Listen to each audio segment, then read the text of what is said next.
தமிழக மீனவர்கள் சிக்கலுக்கு நிரந்தர தீர்வு காண இருதரப்பு மீனவர்கள் பேச்சுக்கு ஏற்பாடு செய்ய வேண்டும் என அன்புமணி ராமதாஸ் வலியுறுத்தியுள்ளார். இது தொடர்பாக அவர் வெளியிட்டுள்ள அறிக்கையில், வங்கக்கடலில் மீன்பிடித்துக் கொண்டிருந்த ராமேஸ்வரம், தங்கச்சிமடம், பாம்பன் ஆகிய பகுதிகளைச் சேர்ந்த 11 மீனவர்களை அவர்களின் விசைப்படகுடன் இலங்கை கடற்படை கைது செய்திருப்பதை சுட்டிக்காட்டியுள்ளார்.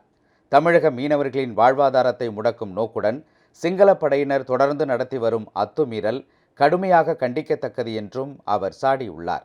தமிழக மீனவர்கள் சிங்கள படையினரால் கைது செய்யப்படுவது அண்மை காலமாக அதிகரித்து வருகிறது.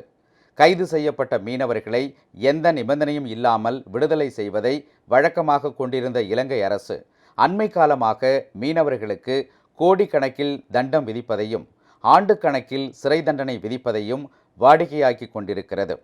கடந்த ஆண்டு அக்டோபர் 29ஆம் தேதி கொழும்பில் நடைபெற்ற இந்தியா, இலங்கை ஆகிய இரு நாடுகளின் மீனவர்கள் நலனுக்கான கூட்டு பணிக்குழு கூட்டத்தில் மீனவர்கள் கைது செய்யப்படுவது அவர்களின் வாழ்வாதாரம் சம்பந்தப்பட்டது என்பதால் இந்த சிக்கலை மனித நேயத்துடன் அணுக வேண்டும். இருநாட்டு மீனவர் அமைப்புகளின் பேச்சுகளுக்கு விரைவாக ஏற்பாடு செய்ய வேண்டும் என்றும் முடிவு செய்யப்பட்டது.